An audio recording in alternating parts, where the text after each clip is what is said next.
يا يحيى خذ الكتاب بقوة وآتيناه الحكم صبيا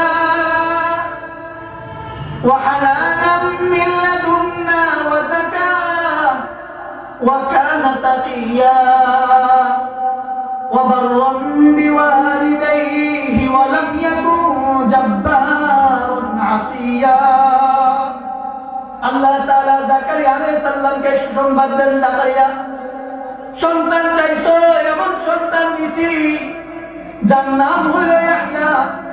এমন একজন সন্তান, এই নামে পৃথিবীতে এর আগে কোনো মানুষের নামকরণ করা হয় নাই। এই ইয়াহইয়ার বৈশিষ্ট্য আরো কিছু বৈশিষ্ট্য আল্লাহ তাআলা বর্ণনা দিতেছেন। ইয়াহইয়া আলাইহিস সালামকে আল্লাহ তাআলা নরম মনের মানুষ বানাইয়া দিতেন। ইয়াহইয়া আলাইহিস সালামকে আল্লাহ তাআলা ছোট থাকতে তাওরাত কিতাবের জ্ঞান দিতেন। কিতাবের জ্ঞান দিয়া এবার আল্লাহ তাআলা ইয়াহইয়া আলাইহিস সালামকে হুকুম করেন, হে ইয়াহইয়া ওয়া আতাইনাহুল হুকমা সাবিয়্যা, আল্লাহ তাআলা আমি তোমাকে আমার পক্ষ থেকে যে জ্ঞান দিয়েছি এই জ্ঞানটাকে তুমি শক্তভাবে আঁকড়ে ধরো, এই জ্ঞানের হেফাজত তুমি করো। আল্লাহ পাক ইয়াহইয়া আলাইহিস সালামের ব্যাপারে হযরত জাকারিয়া আলাইহিস সালামকে সুসংবাদ দেয়, ও জাকারিয়া এমন একজন সন্তান তোমারে আমি দিয়েছি যে সন্তান দুনিয়ার অন্যান্য সাধারণ সন্তানের মতো নয়।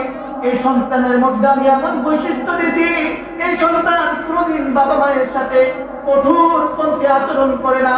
বাবা মায়ের ব্যাপারে সন্তান সবসময় নরম আচরণ, ভদ্র আচরণ বজায় রাখে।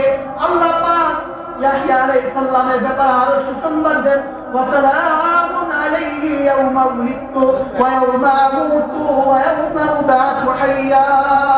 ইয়াহইয়া আলাইহিস সালামকে আল্লাহ তাআলা যখন পৃথিবীতে পাঠাইছেন, তিনি যখন নিজের মায়ের গর্ভ থেকে দুনিয়াতে আসছেন, আল্লাহ পাক ইয়াহইয়া আলাইহিস সালামের উপর তখন রহমত নাযিল করছেন। ইয়াহইয়া আলাইহিস সালাম যখন দুনিয়া থেকে মৃত্যুবরণ করবেন, আল্লাহ তাআলা তখন ইয়াহইয়া আলাইহিস সালামের উপর রহমত নাযিল করবেন। ইয়াহইয়া আলাইহিস সালাম যখন হাসরের ময়দানে আবার উঠবেন, আল্লাহ যখন তাকে আবার উঠাবেন, আল্লাহ পাক বলেন তখন ইয়াহইয়ার উপর আমি রহমত অবতীর্ণ করব। আল্লাহ পাক এমন এক রহমতওয়ালা বান্দা, এমন এক রহমতওয়ালা ছেলে হযরত জাকারিয়া আলাইহিস সালামকে দিলেন।